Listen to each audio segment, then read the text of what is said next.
Assalamualaikum warahmatullahi wabarakatuh. Alhamdulillah alladzi ja'ala siyama hamdih wal ibadatil mukhlasin jannatih. Asyhadu an la ilaha illallah wahdahu la syarika lah wa asyhadu anna Muhammadan abduhu wa rasuluh alladzi la nabiyya ba'dah. Amma ba'du. فقال الله في القرآن الكريم أعوذ بالله من الشيطان الرجيم خذ من أموالهم صدقة تطهرهم وتزكيهم بها وصل عليهم إن صلاتك سكن لهم صدق الله العظيم. Hadirin jamaah tarawih dan witir rahimakumullah.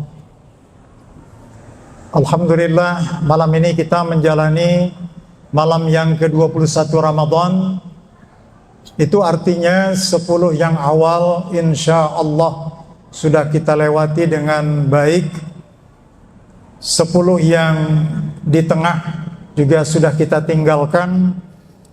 Dan kita sekarang menuju 10 yang akhir, yang tentu semakin banyak godaannya dan cobaannya, tapi mudah-mudahan kita tetap istiqamah, karena 10 yang akhir inilah saripati daripada Ramadan yang kita jalani. Semoga Allah memberikan kekuatan kepada kita dan sampai akhirnya nanti kita dicatatkan sebagai hamba-hamba Allah yang muttaqin. Amin ya Allah, amin ya rabbal alamin.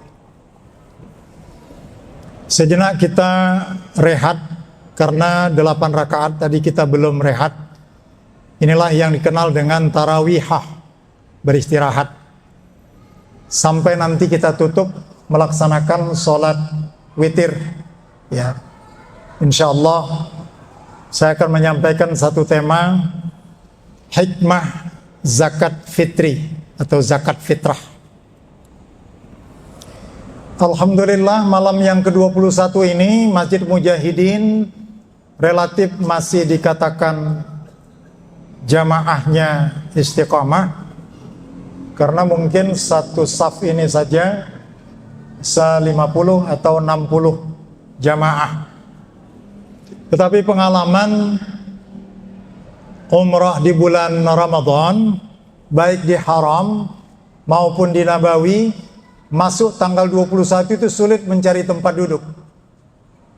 Begitu antusiasnya masyarakat untuk mengintai, menunggu, mengharapkan, bermunajat yang disebut sebagai malam-malam Lailatul Qadar. Tadi kita dengar juga Masjid Mujahidin akan melaksanakan i'tikaf, mungkin qiyamul lail, juga mungkin nanti ditutup dengan makan sahur bersama. Mudah-mudahan itu dicatatkan juga sebagai aktivitas qiyam Ramadan kita untuk mengharapkan mendapatkan Lailatul Qadar. Ma'asyiral muslimin rahimakumullah. Aisyah radhiyallahu anha meriwayatkan bahwa Rasulullah sallallahu alaihi wasallam itu adalah sosok yang paling dermawan, dan bertambah-tambah kedermawanan beliau ketika memasuki bulan Ramadan. Ini salah satu hadis yang kita terima dari Aisyah radhiyallahu anha. Ya. Sehingga pembuktian kedermawanan beliau itu sedikit kita ungkap bagaimana besarnya perhatian beliau kepada kelompok masyarakat yang sebenarnya tidak berkeluarga, tetapi ingin selalu menimba ilmu kepada Rasulullah, sehingga mereka tidak memiliki tempat tinggal. Mereka menempati satu tempat yang bernama Suffah. Jadi Suffah itu bahagian timur arah kiblat pertama kaum muslimin selama 6 bulan, arahnya ke Baitul Maqdis. Setelah turun Al-Baqarah 144, maka pindah ke arah barat menuju Ka'bah di Makkah.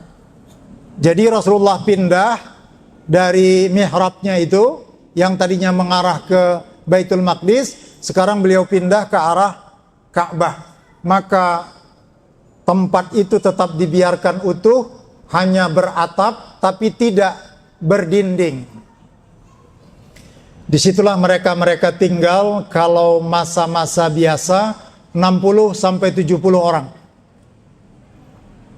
Kalau masa-masa perang itu mencapai ratusan orang. Nah, siapakah yang memberi makan, minum, tempat tinggal, serta pakaian kepada Ahlus Suffah? Karena Ahlus Suffah ini baru nanti dibubarkan setelah zaman Umar. Zaman Rasulullah masih utuh selama 23 tahun, ditambah Sayyidina Abu Bakar Siddiq 2 tahun, ya 24 tahun itu masih utuh mereka. Yang memberikan makan, minum, pakaian mereka adalah Rasulullah sallallahu alaihi wasallam. Loh, kalau begitu kaya amat Rasulullah. Ini ya keterangan yang sampai kepada kita. Jika Rasulullah mendapatkan hadiah makanan, kita tidak boleh menyebutnya sedekah, karena Rasul dan keluarganya tidak menerima sedekah. Hadiah makanan, beliau cicipi sedikit, kemudian selebihnya untuk Ahlus Suffah. Ketika beliau mendapatkan hadiah pakaian 2, 3, 4, beliau ambil 1, selebihnya untuk Ahlus Suffah. Ya, begitu kedermawanan baginda Rasulullah SAW kepada Ahlus Suffah. Ketika tidak ada orang yang memberi hadiah kepada beliau dan beliau pun tidak memiliki sesuatu, dia gunakan ibu jarinya untuk menginstruksikan kepada para sahabat. Kalau tidak Abu Bakar Siddiq, Utsman. Kalau tidak Utsman, Abdurrahman bin Auf. Kalau tidak Abdurrahman bin Auf, itu ditunjuk adalah ya seorang sahabat yang juga sangat terkenal kekayaannya, ya, Sa'ad bin Abi Waqqas, juga Zubair ibnu Awam. Tolong kalian berikan makanan dan minuman kepada Ahlus Suffah atas perintah Rasulullah sallallahu alaihi wasallam. Perhatikan begitu pentingnya telunjuk bagi seorang pemimpin yang dengan telunjuknya itu bisa memberdayakan masyarakat. Berbanding terbalik dengan pemimpin kita sekarang, dia butuh kita saat membutuhkan suara kita. Setelah suara kita dapat, maka mereka tidak pernah mengingat kita lagi. Ya. Rasulullah dengan kepemimpinannya, walaupun saat-saat dia tidak memiliki sesuatu, dia bisa memerintahkan kepada para agniya untuk memberikan makanan, minuman kepada Ahlus Suffah. Singkat kata, Ahlus Suffah itu seluruh kehidupannya diabdikan untuk mengikuti majlis-majlis Rasul. Kita ungkap beberapa alumni Ahlus Suffah: Abu Dzar Al-Ghifari, Abu Hurairah, Ummi Maktum, Bilal, ya, kemudian Ammar bin Yasir.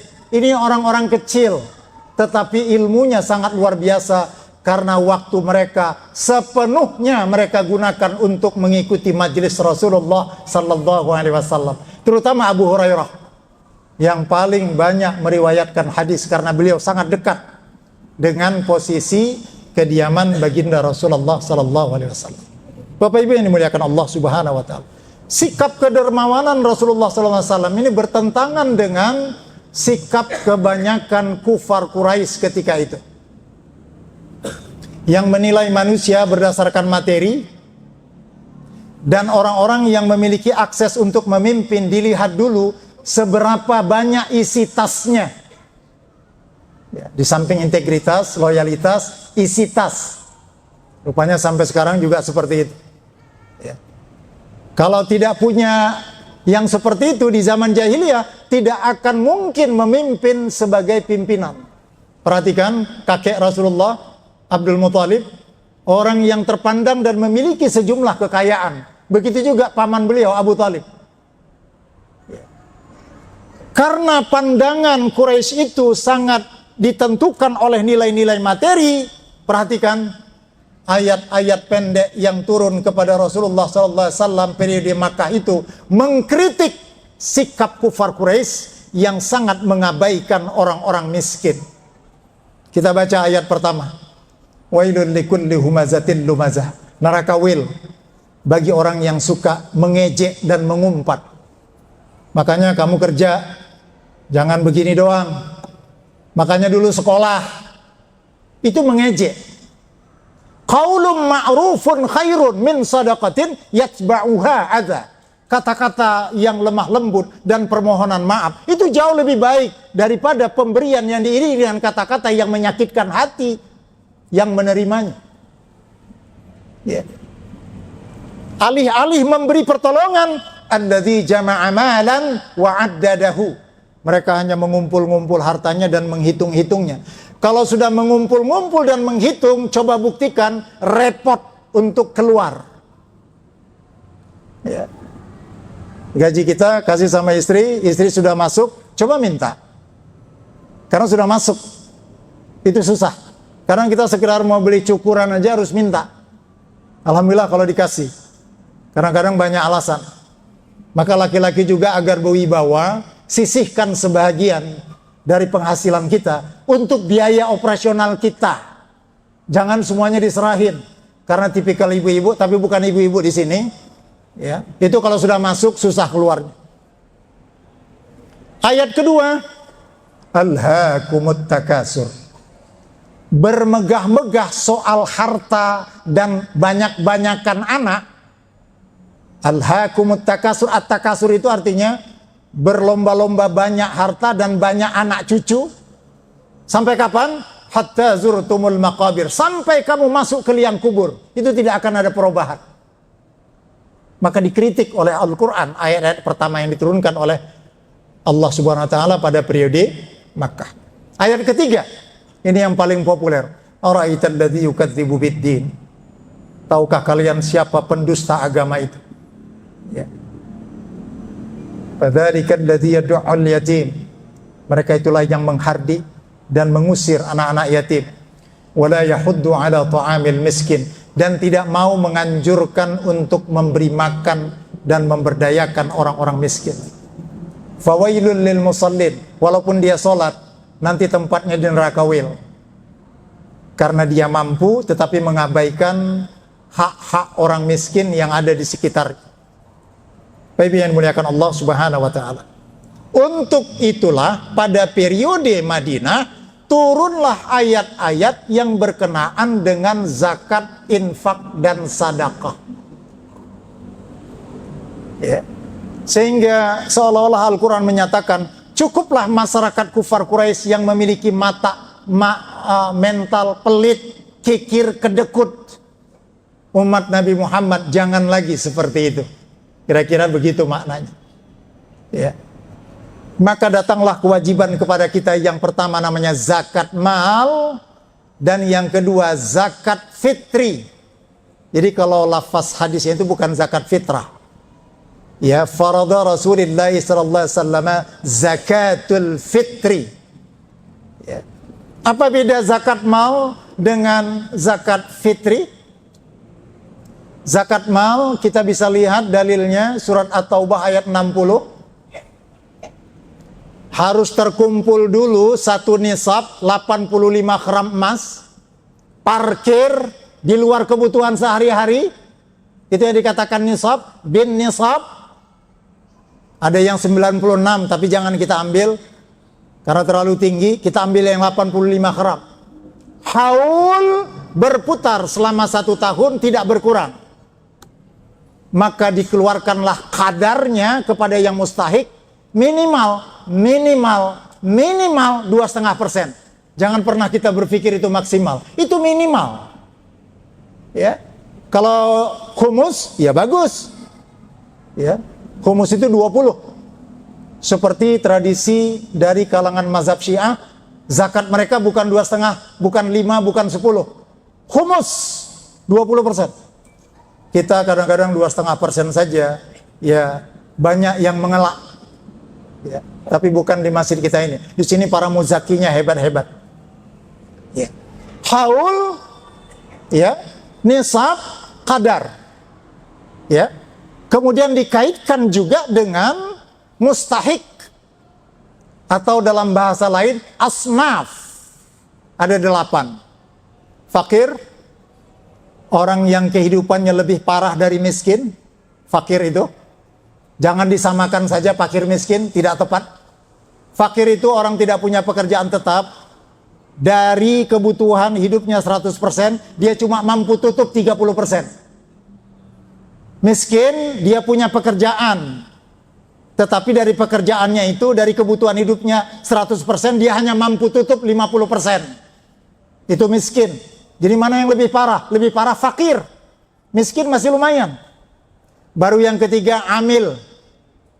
Ya, tolong amil kalau yang mampu, katakan seperti ini. Memang saya berhak mendapatkan dari zakat ini. Tapi karena saya mampu, saya tidak ambil. Saya akan berikan kepada yang lebih membutuhkan. Itu sikap yang baik. Bukan seperti di daerah Bintaro. Amil, dia yang hamil. Paling banyak bawa pulang. Itu tidak fair. Memang ada bahagian dia. Ya, amil. Tapi bukan dari pos zakat fitrah. Dari zakat mal. Jangan coba-coba ganggu dari zakat fitrah itu untuk amil. Tidak ada dalilnya. Ya. Kemudian yang berikutnya adalah mu'allab. Jangan mu'allab itu sampai 2, 3, 4, 5, 6 tahun. Umar bin Khattab mengatakan mu'allab itu cukup 2 pekan. Pekan ketiga tidak mu'allab lagi. Hati-hati sekarang banyak menggunakan jurus mu'allab untuk mencari hidup. Ya, katakan, kami tidak butuh tambahan orang Islam kalau mentalnya seperti Anda. Ya, karena mu'allab itu 2 pekan saja kalau menurut Umar bin Khattab. Pekan ketiga sudah tidak mu'allab lagi. Setelah mu'allab, siapa lagi? Ya, riqab, orang yang membebaskan hamba sahaya. Berikut, gharimin. Ini banyak pedagang-pedagang kecil yang dia itu tidak memiliki modal, masjid tidak peduli, bank-bank syariah pun tidak peduli. Akhirnya ada koperasi-koperasi yang berkedok koperasi, sebenarnya itu rentenir. Maka mereka terjerat dengan rentenir itu gharimin. Tolong kalau ada pos zakat diberikan kepada mereka. Jangan tutup mata. Gharimin salah satu bentuk pembebasan orang dari hutang-hutang. Kemudian fisabilillah. Banyak orang yang mengatakan boleh enggak zakat itu untuk rumah sakit, untuk panti jompo, untuk sekolah. Dalam hal ini berbeda pendapat. Ada yang mengatakan tidak boleh, harus manusia. Ya. Kita punya bukti. Para muhsinin dari Kuwait, dari Arab Saudi, itu membangun masjid-masjid di Indonesia. Mereka terima kunci itu dari dana zakat. Kenapa kita terlalu ketinggalan? Kalau zakat tidak boleh untuk pembangunan fisik, sudah terlalu ketinggalan kita. Karena terikat cara berpikir kita dengan satu mazhab, tapi kita mengabaikan mazhab yang lain. Coba lihat mazhab Abu Hanifah. Beliau itulah yang bisa mengganti nominal harga beras dengan uang. Kalau Imam Syafi'i tidak bisa. Ya. Jadi kita di Indonesia ini lebih longgar. Baru yang ke-8 adalah Ibnu Sabil. Mereka-mereka yang melakukan perjalanan tidak maksiat kepada Allah Subhanahu wa taala, kehabisan bekal. Tapi hati-hati. Sekarang banyak Ibnu Sabil yang abal-abal. Dari masjid ke masjid dia datang ngakunya Ibnu Sabil. Maka tolong dicek and recheck supaya masjid tidak ditipu oleh mereka. Ya.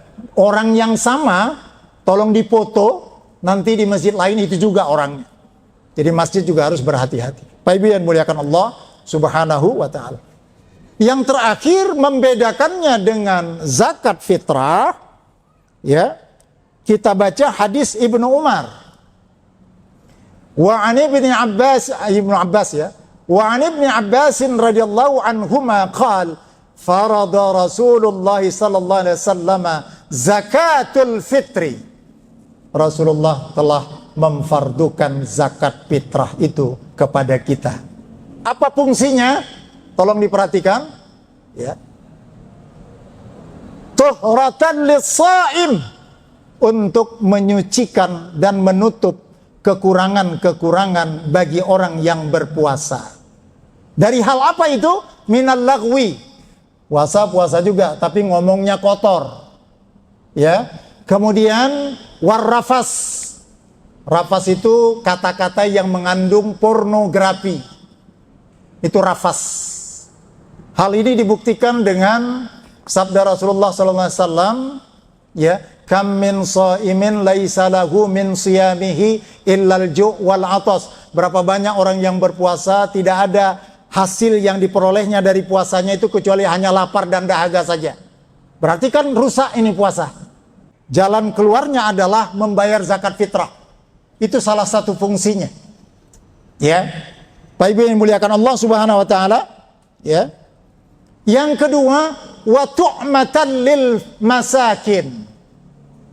Khusus untuk zakat fitrah itu untuk memberi makan fakir miskin. Jadi tolong untuk fos yang 8 asnaf itu jangan diambil dari zakat fitrah, tidak ada hak mereka di sana. Ya, dinyatakan oleh Rasulullah tu'matan lil masakin. Khusus untuk fakir dan miskin supaya memberi kearifan kepada panitia zakat. Jangan dipukul rata. Di mana-mana juga itu dibedakan. Ya.